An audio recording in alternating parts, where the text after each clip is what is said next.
Ibu December Mitchell dan ayah tiri Jonathan Mitchell ditangkap dan didakwa dengan tuduhan mengubah dan membuat bukti fisik dengan maksud untuk merusak jenazah manusia yang merupakan tindak pidana tingkat 2. Pria 26 tahun dengan kebutuhan khusus ditemukan terkubur di halaman rumahnya, diduga orang tuanya yang melakukannya. Jenazah Jonathan Kinman ditemukan setelah pemeriksaan kesejahteraan di Texas. Surat perintah penggeledahan yang baru dibuka mengungkap rincian mengejutkan tentang dugaan peristiwa di rumah itu. Mulai dari pengakuan ibunya yang tampak menghantui di depan kamera, hingga sebuah kamar yang telah dikosongkan dan berbau pembusukan, serta unggahan media sosial yang menimbulkan kekhawatiran. Kami akan membahas perkembangan terbaru dalam kasus yang mengganggu ini bersama detektif pembunuhan Eric Barnes. Selamat datang di Sidebar, dipersembahkan oleh Law and Crime. Saya Jesse Weber. Kita akan membahas kasus mengejutkan dan menyedihkan dari Texas, di mana polisi menemukan pria 26 tahun berkebutuhan khusus terkubur di halaman belakang rumahnya. Namanya Jonathan Kinman, dan penyelidik menyebut ibu kandung serta ayah tirinya yang menempatkannya di sana. Surat perintah penggeledahan mengungkapkan detail baru tentang apa yang menurut polisi mungkin benar-benar terjadi di dalam rumah Burleson itu. Mulai dari temuan polisi di kamar Jonathan, hingga dugaan ucapan ibunya saat anjing pelacak mendekati dan menemukan jasadnya. Kata-katanya dilaporkan terekam di kamera polisi. Kata-kata itu benar-benar menghantui. Kutipan, "Aku melakukan ini adalah keputusanku. Maaf, aku hanya ingin dia dekat denganku." Meski ada pengungkapan mengejutkan, masih banyak pertanyaan dalam kasus ini yang belum terjawab. Misalnya, berapa lama Jonathan pergi sebelum ada yang sadar? Mengapa orang tuanya memilih menguburkannya daripada melaporkan kematiannya? Bagaimana dia bisa meninggal? Apa yang terjadi di rumah itu sebelum kejadian ini? Kami akan menjawab pertanyaan sebaik mungkin sambil membahas isi surat perintah ini. Bagaimana rumah pinggiran kota yang tampak tenang ini berubah jadi pusat penemuan memilukan di Texas Utara. Dan yang sulit untuk dipahami dari kasus seperti ini adalah betapa normalnya segalanya terlihat, setidaknya dari luar. Para tetangga dilaporkan mengatakan bahwa December dan Jonathan Mitchell, orang tua di sini, mereka ramah, mereka tipe pasangan yang suka melambaikan tangan dari balik pagar, mengadakan kumpul-kumpul di akhir pekan. Tapi sampai saat ini, dan ini cukup luar biasa, kami tidak bisa menemukan satu pun tetangga yang secara terbuka mengatakan bahwa December punya seorang putra yang tinggal di sana. Bahwa mereka tidak tahu hal ini, bahwa ada seorang pria berusia 26 tahun bernama Jonathan yang tinggal di sana. Dan Jonathan, omong-omong, memiliki kebutuhan khusus. Dia mengalami sindrom Russell Silver, kelainan genetik langka yang memengaruhi pertumbuhan tubuh. Pada 14 Oktober, segalanya berubah karena pemeriksaan kesejahteraan. Polisi Burleson dipanggil ke rumah di White Oak Lane untuk memeriksa Jonathan setelah mendapat informasi bahwa dia mungkin telah meninggal dan jenazahnya bisa saja dikubur di properti itu. Cara semua ini terungkap adalah ketika seorang teman keluarga menghubungi polisi setelah melihat postingan Facebook dari December Mitchell yang mengklaim bahwa putranya telah meninggal. Jadi ketika petugas menghubungi, Mitchell tampaknya memberitahu mereka bahwa Jonathan telah meninggal di rumah sakit setempat. Namun ketika penyidik memeriksa ceritanya, mereka tidak menemukan catatannya. Lalu, di malam yang sama, ayah tiri Jonathan tampaknya menelepon 911. Saat itu, polisi kembali ke rumah dengan anjing pelacak mayat dan mulai mencari di properti tersebut. Keesokan harinya, 15 Oktober, saat itulah polisi dengan bantuan dari Texas Rangers menemukan kuburan dangkal ini di dekat gudang di belakang rumah. Di dalamnya, mereka menemukan tubuh Jonathan yang dibungkus dengan selimut kamuflase. Keduanya langsung ditangkap di lokasi dan didakwa mengubah barang bukti fisik dengan tujuan merusak, yaitu jenazah manusia. Penyelidik menyatakan penyebab kematian masih menunggu hasil autopsi dari pemeriksa medis Kabupaten Taran. Jadi masih banyak pertanyaan, ada banyak sekali pertanyaan. Selain itu, bagaimana hal ini bisa terjadi dan sudah berapa lama Jonathan pergi sebelum polisi diberitahu? Bagaimana dia meninggal? Apa yang sebenarnya terjadi? Nah, seperti yang saya sebutkan, ada surat perintah penggeledahan yang baru saja dibuka yang memberikan gambaran tentang hari-hari terakhir itu. Apa yang dikatakan polisi, orang tua Jonathan memberitahu mereka apa yang mereka temukan di dalam rumah, apa yang terekam di kamera, malam ketika semuanya hancur berantakan. Ini adalah kisah yang mengerikan. Untuk membantu menjelaskan, saya mengundang detektif Eric Barnes. Terima kasih sudah kembali ke Sidebar, detektif. Maaf, ini kasus yang kita bahas, tapi maksud saya memang aneh. Karena dalam kasus di mana ada seseorang yang rentan, seorang dewasa yang rentan, yang diduga disakiti oleh keluarganya sendiri, ini memang jenis kasus yang berbeda, bukan? Ini adalah jenis kasus yang berbeda bagi para penyelidik, mungkin mereka mencari tanda-tanda seperti apa yang bisa ditemukan. Apa yang paling menonjol bagi Anda dari cerita ini? Hal pertama yang menarik perhatian saya, Jesse, Eric, adalah mereka menerima informasi.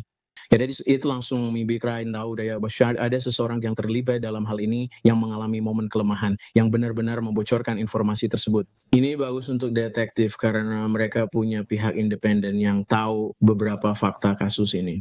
Akan membantu penyidik mengurai semuanya. Dan faktanya, maksud saya, dilaporkan bahwa tidak ada tetangga sampai saat ini yang tahu bahwa mereka punya seorang anak laki-laki di sana.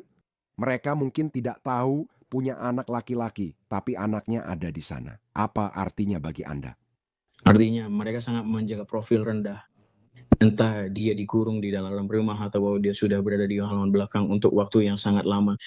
Dan ketika ada seseorang yang rentan, entah itu anak-anak, bayi, atau seseorang yang memiliki kebutuhan khusus, memang akan muncul komplikasi dalam hal orang tersebut benar-benar bisa berbicara untuk dirinya sendiri atau melapor atau hal semacam itu. Disitulah menurut saya, ketika korbannya adalah orang yang rentan, situasinya bisa menjadi rumit. Tentu, para detektif di kasus ini harus benar-benar meluangkan waktu. Ada tanda-tanda jelas kejahatan sejak awal, dan Anda tak boleh membiarkannya mempengaruhi penilaian Anda. Nah, itu bisa saja sesuatu yang sangat sederhana ya, tapi di sisi lain bisa juga sesuatu yang sangat rumit. Jadi mereka harus menyisihkan waktu untuk kasus ini dan tidak bisa mengandalkan. Mereka harus mengembangkan semua informasi mereka secara independen di luar apa yang dikatakan oleh suami dan istri. Karena kamu tahu, mereka mungkin terlibat pelanggaran itu. Saat ini mereka hanya didakwa mengubah barang bukti, ya? Tuduhan bisa bertambah jika penyebab kematian sudah diketahui. Apakah kamu terkejut mereka belum didakwa dengan pembunuhan atau pembunuhan tidak sengaja atau semacam tuduhan pembunuhan lainnya pada saat ini? Atau apakah ini masih terlalu dini? Menurut pendapat ini jelas masih terlalu dini. Saya pikir pada titik koin mereka harus sangat bergantung pada keputusan pemeriksa medis. Mereka harus mengandalkan ilmu pengetahuan. Nah, akan ada banyak sekali titik-titik yang harus dihubungkan di luar kantor agar mereka bisa kembali dengan hasil ini, mengingat bisa saja sudah cukup lama sejak semua ini terjadi. Ilmu pengetahuan akan menjadi jalan yang memimpin penyelidikan. Kita juga tidak tahu kondisi jasadnya, itu bisa menyulitkan. 100%. Kamu tahu, karena jasadnya memang dikubur di bawah tanah, ada banyak sekali hal yang berkaitan dengan proses pembusukan jasad dan juga bagian ilmiahnya. Jadi sekali lagi, apapun yang diputuskan oleh pemeriksa medis, penegak hukum akan mengikuti keputusan pemeriksa medis. Langkah jika tiba di tempat kejadian perkara dengan jasad dikubur adalah mengamankan lokasi, memastikan tidak ada yang mengganggu, dan menjaga barang bukti tetap utuh. Konfirmasi identitas korban, lokasinya sangat sensitif. Ya, kamu tahu, ketika jasad itu digali, sebenarnya jasad itu sendiri dan juga tanah di sekitarnya menjadi bagian dari tempat kejadian perkara. Jadi kamu khusus sangat hati-hati, sangat teliti agar tidak mengganggu lebih dari yang sudah terganggu. Dari mengangkatnya dari tanah, mungkin ada sesuatu di dalam tanah di samping jasad itu. Itu mungkin petunjuk yang bisa membantu penegak hukum ke arah berbeda. Ya, di segala sesuatu di area terdekat dan sekitar jasad akan sangat-sangat diperhatikan dalam penyelidikan. Ada aspek lain yang saya sebutkan, yaitu anjing pelacak mayat membantu penyidik menemukan jasad Jonathan. Seberapa andal anjing-anjing itu dalam menemukan sisa-sisa yang terkubur dan mungkin juga bukti-bukti lainnya? Begini, saya akan katakan dalam bagian penegakan hukum dan anjing pelacak sangat dapat diandalkan. Saya rela usirkan dari mobil tiap hari demi anjing pelacak di samping saya. Anjing pelacak mayat sangat-sangat spesifik, tapi mereka bisa mendeteksi bau pembusukan dari jarak bermil-mil dari lokasi penguburan sebenarnya. Sehingga mereka sangat dahsyat dan ini adalah bagian yang sangat dibutuhkan dalam penyelidikan ini. Banyak hal aneh di sini, termasuk gagasan bahwa postingan Facebook bisa memicu penyelidikan seperti yang baru saja kamu bahas. Seberapa penting media sosial? Seberapa penting peran pengamatan masyarakat saat memulai penyelidikan dan mengungkap kejahatan tersembunyi? Ya, Anda tahu di era media sosial nih, informasi apapun yang ada di luar sana pasti akan tersebar. Bahwa begitu sesuatu diposting di media sosial, Anda tak tahu siapa yang akan melihatnya. Jadi mungkin ini saja ada orang yang mendengar sesuatu yang aneh dan atau mungkin memperhatikan sesuatu yang agak aneh. Dengan postingan itu, roda mulai berputar dan teka-teki mulai terhubung, memicu percakapan di luar sana. Ya, sebelum Anda sadar, orang bisa berkata, jika suaranya dan bentuknya seperti bebek, berarti itu memang bebek. Saya ingin membahas surat perintah penggeledahan yang baru dibuka. Mereka memberi lebih banyak info. Surat-surat itu didapat WFAA dan National Broadcasting Company 5. Mereka pada dasarnya menggambarkan kejadian mengganggu yang menurut penyelidik terjadi di rumah Mitchell sebelum tubuh Jonathan ditemukan. Polisi pertama kali mengetahui kemungkinan kematian Jonathan setelah teman keluarga melaporkan postingan Facebook Desember seperti disebutkan sebelumnya. Dan dia mengaku bahwa putranya telah meninggal di rumah sakit Texas Health Huguley. Ini adalah klaim yang diselidiki oleh para penyidik. Mereka memastikan bahwa itu tidak benar. Itu palsu. Dan ketika penyidik memeriksa, rumah sakit tidak memiliki catatan tentang hal itu. Tidak ada dokumen, tidak ada dokumentasi, tidak ada apa-apa. Saat itulah polisi menyadari ada sesuatu yang tidak beres. Mitchell kemudian dikabarkan menelepon polisi. Dan Mitchell juga disebut memberitahu polisi bahwa dia tidak akan mengadakan pemakaman karena Jonathan akan dikremasi. Mengakui tidak memiliki dokumen tentang kematiannya. Seberapa besar tanda bahayanya, detektif? Itu adalah tanda bahaya yang sangat besar. Kamu tahu, sisi positifnya dari semua ini adalah dia sebenarnya sudah membuat sebuah narasi yang bisa dengan mudah kamu buktikan salah. Cukup dengan satu telepon ke rumah sakit, nah kamu bisa memastikan ada tidaknya catatan kematian orang ini. Begitu mereka memberitahu pintu langsung terbuka lebar. Saat waktu itu dia jadi tersangka utama dalam penyelidikan ini. Kaget, itu alasan? Hei, aku kaget, tidak berpikir jernih, tidak tahu yang aku katakan, bingung. Dalam pengalamanmu mewawancarai orang, apakah itu penjelasan yang masuk akal atau bukan penjelasan yang masuk akal? Menurutku itu alasan yang sangat lemah. Menurut pendapatku sepertinya dia mencoba membuat alibi untuk kematiannya dan untuk menghilangnya. Dia menciptakan ilusi bahwa kau tahu dia sudah meninggal dan dia sudah tidak ada di sini lagi. Tidak ada apapun di sini yang mencurigakan. Ini hanya situasi yang sangat alami. Menurutku sih dia sedang melempar umpan dan berharap orang-orang terpancing. Aku juga tidak benar-benar percaya. Menurutku, jika dia bilang kremasi, itu jadi masalah karena akan muncul pertanyaan, di mana jasad Jonathan?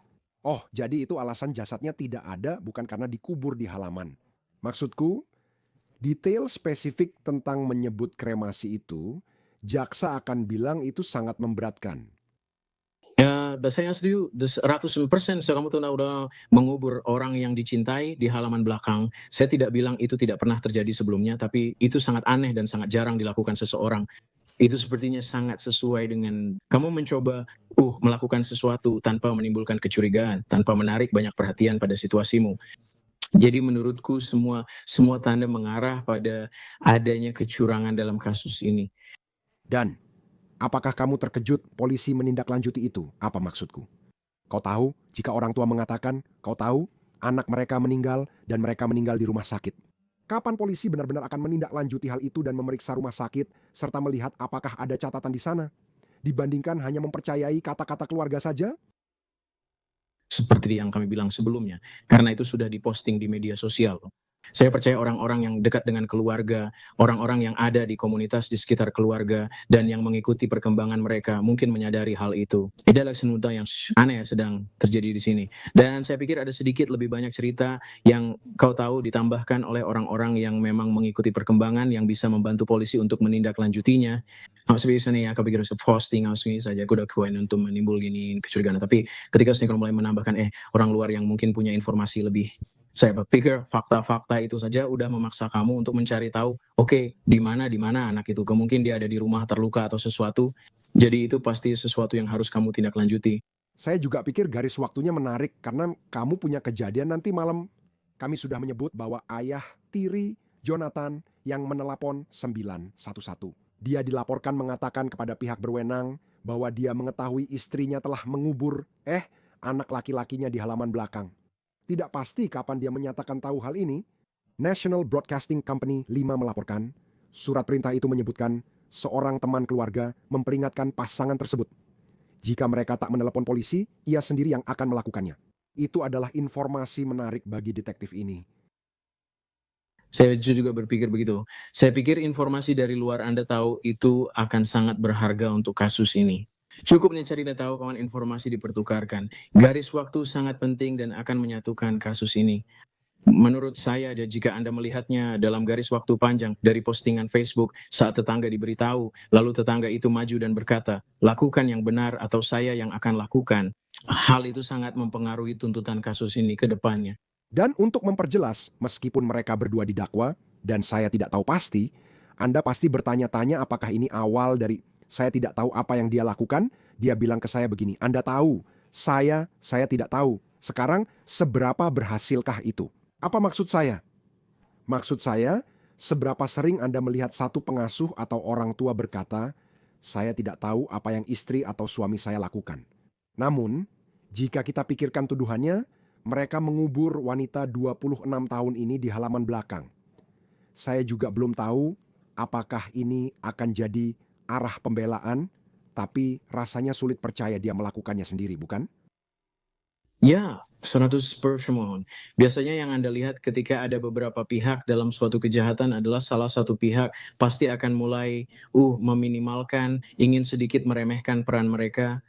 Biasanya, dari jika Dodier Anda akan melihat pemisahan antara kedua pihak dan satu pihak cenderung lebih bertanggung jawab dari yang lain. Sebagai penyidik, Anda ingin memanfaatkannya. Anda itu sebenarnya saya ini serius menguntungkan bahwa kedua individu ini mungkin mulai memisahkan diri dari peran mereka sebelumnya karena Anda bisa mempermainkan mereka satu sama lain. Ada aspek lain yang mengganggu karena saat polisi dan anjing pelacak mayat mencari di properti itu. Saya ingin pendapat Anda tentang arti dan peran hal ini dalam penyelidikan. Desember, Mitchell dilaporkan tertangkap kamera mobil patroli, mengatakan kepada suaminya, itu semua salahku. Anjing itu masuk untuk menemukannya. Dan dalam pernyataan yang dilaporkan direkam oleh polisi, dia berkata, aku yang melakukan ini adalah keputusanku. Maaf, aku hanya ingin dia di dekatku sekarang. Detektif, aku bilang mungkin sulit percaya satu orang bertanggung jawab, satu lagi tidak.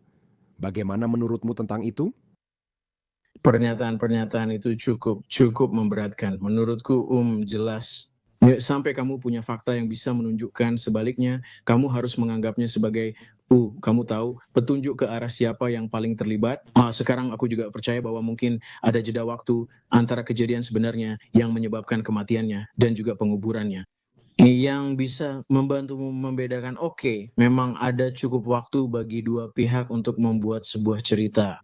Jadi menurutku ini akan membutuhkan penyelidikan yang mendalam. Juga seperti yang sudah aku katakan, kamu harus meluangkan waktu berbicara dengan masing-masing orang untuk mendapatkan cerita mereka, lalu kembali dan mencoba mengonfirmasi informasi itu. Dengan asumsi dia tidak tahu sedang direkam saat membuat pernyataan ini, seberapa sering kamu melihat hal seperti itu? Seberapa sering kamu melihat tersangka berbicara di rekaman kamera dashboard atau kamera tubuh? Dan saya rasa orang itu tidak menyadarinya. Nah, itu cukup sering terjadi sebagai pernyataan spontan di mana situasinya sangat berat dan dalam panasnya emosi saat itu. Kamu tahu, kamu membuat pernyataan dan itu tidak diminta, itu muncul karena stres. Menurut saya begitu bunyi pernyataannya. Bila kedengarannya dia sangat stres, benar-benar merasa seperti telah kehilangan kendali atas situasi dan satu-satunya hal yang bisa dia lakukan adalah mengatakan sesuatu. Akhirnya itu justru terekam. Izinkan saya membicarakan apa yang ditemukan di dalam rumah. Jadi, surat pernyataan itu mengatakan bahwa para penyelidik melihat bahwa kamar Jonathan tampak benar-benar kosong. Ada barang-barang yang telah dipindahkan. Menurut National Broadcasting Company 5, kasur-kasur yang diperlihatkan menunjukkan tanda-tanda dan berbau seperti dekomposisi manusia. Folikel rambut dikumpulkan dari lokasi untuk pengujian dan analisis forensik. DNA Jonathan Mitchell diambil untuk penyelidikan. Apa harapan Anda, detektif? Lalu, apa yang Anda ketahui dari situ? Dari yang terdengar, penegak hukum menjalankan semuanya sesuai protokol. Biasanya semua di dalam penyelidikan standar awalnya adalah menangani seolah-olah kasus pembunuhan. Anggap setiap kematian sebagai pembunuhan. Dafur dengan begitu Anda menyelidiki semua dari aspek menyelesaikan forensik, lalu menurunkannya jika perlu. Tapi dalam kasus ini, di mana seseorang bisa saja hilang selama berbulan-bulan. Ini adalah situasi di mana Anda harus mengambil semuanya langkah demi langkah. Anda harus lambat dan metodis dalam proses Anda. Dan sekali lagi, Anda harus memperlakukannya seolah-olah Anda tidak memiliki saksi dan melihat kemana bukti membawa Anda. Misal ada komplikasi dengan tubuh Jonathan dan penyebab kematian tidak bisa ditentukan. Seberapa banyak tempat kejadian perkara, apa saja yang bisa diketahui dari ruangan itu? Penyebab kematian, cara kematian, atau waktu kejadian. Benar? Sudah berapa lama dia meninggal? Anda mencari bukti di sana yang mungkin membantu menemukan jawabannya. Anda tahu yang ingin saya lihat biasanya adalah Anda tahu dalam situasi seperti ini, saat Anda memeriksa tempat kejadian perkara atau memeriksa sebuah ruangan, Anda ingin melihat apakah ada mungkin noda darah. Juga periksa apakah ada cairan tubuh yang tidak pada tempatnya di ruangan ini, dan jika ada, berapa banyak jumlahnya. Apa itu mungkin menjadi sesuatu yang konsisten dengan luka kecil, atau apakah seseorang benar-benar terluka parah di sini. Dan menurut saya, sebagai hal segitu dia akan menjadi faktor bagi polisi dalam menyusun teka-teki ini dari balik layar. Ada hal lain yang ingin saya bahas di sini. Jadi, Anda punya unggahan Desember yang disebut-sebut membuat teman keluarga meminta pemeriksaan kesejahteraan. Itu bukan satu-satunya unggahan yang ternyata dibuat secara online. Pihak berwenang menyatakan ayah tiri Jonathan menyampaikan pesannya soal hukum sesaat sebelum polisi datang untuk pemeriksaan kesejahteraan. Pesan yang tampaknya diposting 14 Oktober pukul 18.35 berbunyi. Jadi, bahkan di saat terkuat, hal-hal tertentu bisa membuat seorang pria, ayah, dan teman hancur sampai ke inti dirinya. Aku sangat mencintaimu, meski tak selalu bisa menunjukkan atau mengungkapkannya. Tapi hatiku hancur berkeping-keping saat ini, dan aku tidak bisa menahan rasa sakit yang kurasakan untukmu sekarang. Aku tahu kamu sudah di tempat yang lebih baik, tapi rasanya tetap sakit. Detektif, menurutmu bagaimana? Tiangnya akan lepas, kau tahu, memberikan kesan bahwa seseorang setelah kehilangan orang yang sangat dekat dengannya.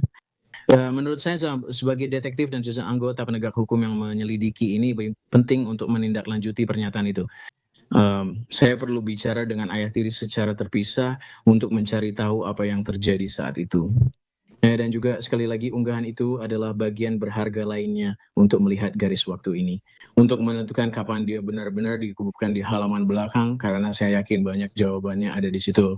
Sudah banyak waktu berlalu sejak saat itu, jadi saya pikir agar bisa untuk mendapatkan garis waktu yang lebih jelas tentang ini, kamu harus memastikan fakta-faktanya, dan postingan itu adalah titik awal yang bagus.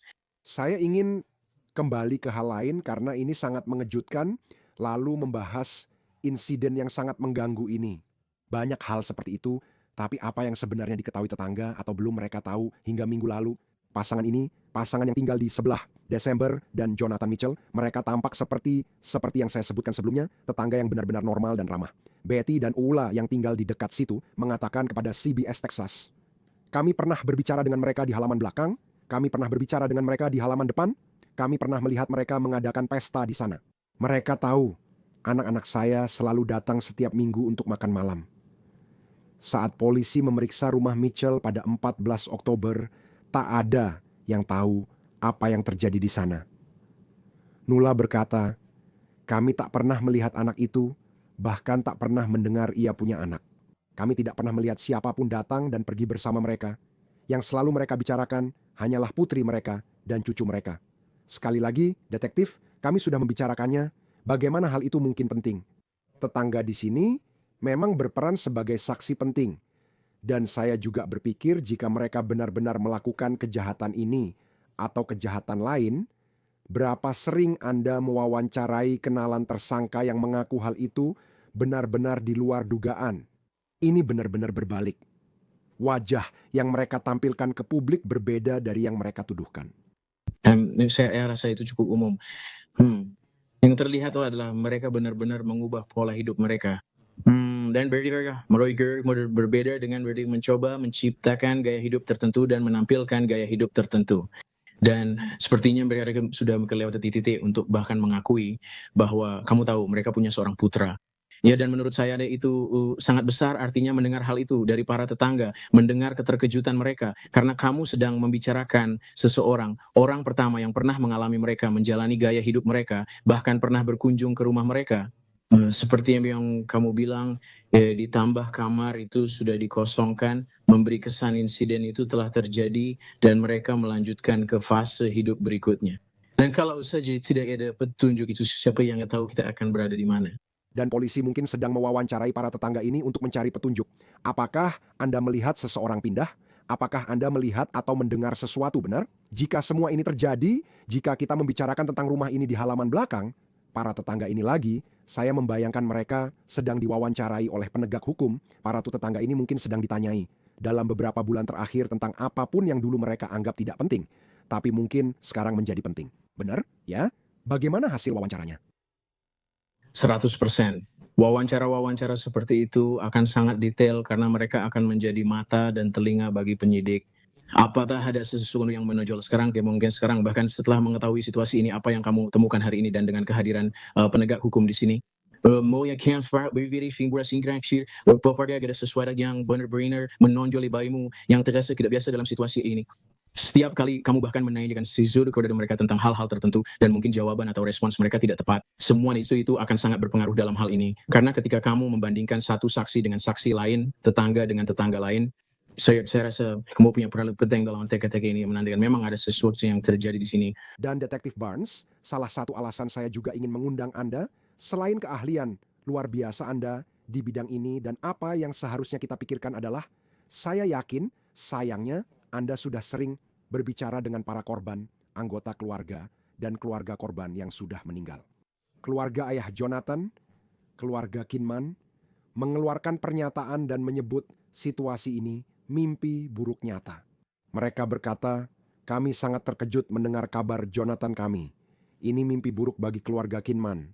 Harap diketahui bahwa kami sepenuhnya bekerja sama dengan penegak hukum. Dan kami akan berjuang untuk setiap kebenaran dan keadilan agar terungkap demi anak kami yang manis. Pusat Autism Spectrum Disorder di Burleson yang melayani komunitas berkebutuhan khusus juga merilis pernyataan keprihatinan. Meski tidak mengenal Jonathan, hati kami bersama keluarga dan temannya. Kami tak bisa berspekulasi, namun individu ini layak mendapat yang lebih baik.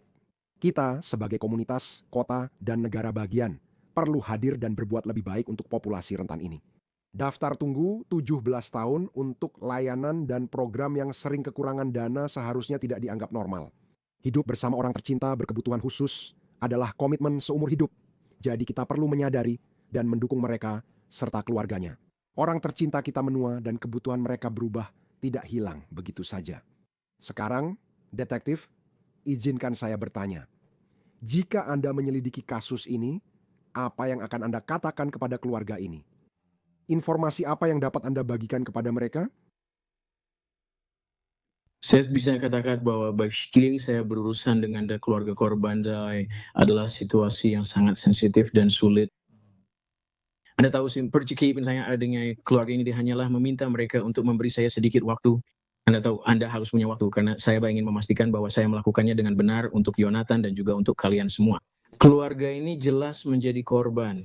Kehilangan orang tercinta sangatlah sulit bagi siapapun. Bagi anggota keluarga lain yang terlibat atau memiliki peran, dan sampai saat ini semua detailnya belum jelas. Ini situasi mengerikan. Saya sangat bersimpati pada mereka. Tapi permohonan saya adalah untuk mereka hanyalah tolong beri saya waktu untuk menyelesaikan semua ini. Dan saya pasti akan menjaga komunikasi yang sangat erat dengan keluarga ini. Ya, saya ingin tetap memberi mereka informasi yang jelas karena Anda tahu dan dengan berita yang ada, saya ingin memastikan bahwa jika ada sesuatu yang muncul, mereka mendengarnya dari saya terlebih dahulu. Jadi kami pasti akan memiliki komunikasi yang terbuka dan saya pasti ingin terus memberi mereka pembaruan tentang setiap informasi yang muncul. Ya, tentu saja, sangat sulit untuk dipikirkan. Nah, saat ini, Desember dan John Mitchell Mereka tetap berada di balik jeruji di penjara Kabupaten Johnson dengan jaminan $250.000. Terima kasih Detektif Eric Barnes atas waktunya. Senang bertemu Anda. Terima kasih, Jesse. Dan itu saja yang bisa kami sampaikan untuk Anda saat ini di Sidebar. Terima kasih banyak kepada semua yang sudah bergabung bersama kami. Jangan lupa berlangganan di YouTube, Apple Podcasts, Spotify, atau platform podcast lainnya. Dan ikuti saya di X atau Instagram. Saya Jesse Weber. Sampai jumpa.